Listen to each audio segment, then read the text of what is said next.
കൊച്ചി ധനുഷ്കോടി ദേശീയപാതയിൽ വീണ്ടും മണ്ണിടിഞ്ഞു. മൂന്നാർ ദേവികുളം റോഡിലാണ് മണ്ണിടിഞ്ഞിരിക്കുന്നത്. ഗതാഗതം അവിടെ പൂർണ്ണമായും തടസ്സപ്പെട്ടു എന്നാണ് ഞങ്ങളുടെ പ്രതിനിധി റിപ്പോർട്ട് ചെയ്യുന്നത്. രാഹുൽ വിജയൻ ചെറുതോണിയിൽ നിന്ന് വിവരങ്ങളുമായി ചേരുന്നു.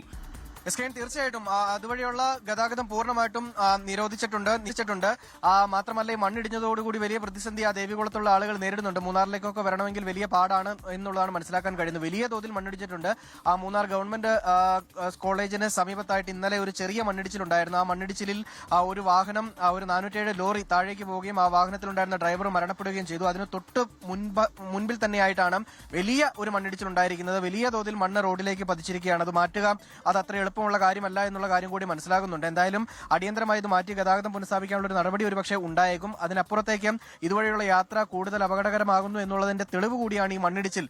നേരത്തെ പലതവണയും മഴ പെയ്യുമ്പോൾ മണ്ണിടിച്ചിൽ ഉണ്ടാകാറുണ്ട്. അതുകൊണ്ട് തന്നെ പല ഘട്ടങ്ങളിലും രാത്രിയാത്ര ഉൾപ്പെടെ നിരോധിച്ചിരുന്നു. ഇന്നലെ എന്തായാലും ജില്ലാ കളക്ടർ ഈ ഗ്യാപ് റോഡ് വഴിയുള്ള യാത്ര നിരോധിച്ച പശ്ചാത്തലത്തിൽ ഈ ദേവികുളത്തുകൂടിയുള്ള ആളുകളുടെ പോക്കും ഒരല്പം കുറവായിരുന്നു. അത് വലിയ ഗുണകരമായി, അല്ലെങ്കിൽ ഏതെങ്കിലും തരത്തിൽ അപകടം ഒഴിവാകാൻ കാരണമായി, അത് ആശ്വാസകരമായി മാറി എന്നുള്ളതാണ്. കളക്ടറുടെ തീരുമാനം എന്തായാലും കൃത്യമായിരുന്നു. ഇന്നലത്തെ ആ മഴയുടെ പശ്ചാത്തലത്തിൽ അത് ആ വഴിയുള്ള യാത്ര നിരോധിക്കേണ്ടത് തന്നെയായിരുന്നു. എന്തായാലും അത് കൃത്യമായിട്ട് നിർവഹിച്ചത് കൊണ്ട് മറ്റു വലിയ അപകടങ്ങളിലേക്ക് ആ കാര്യങ്ങൾ പോയില്ല എന്നുള്ളത് വളരെ പ്രധാനപ്പെട്ട കാര്യമാണ്. നിലവിൽ എന്തായാലും ഇനിയും മണ്ണിടിയാനുള്ളൊരു സാധ്യതയുണ്ട്. ആ പ്രദേശത്തുള്ളവർക്ക് ആശങ്കയുണ്ട്.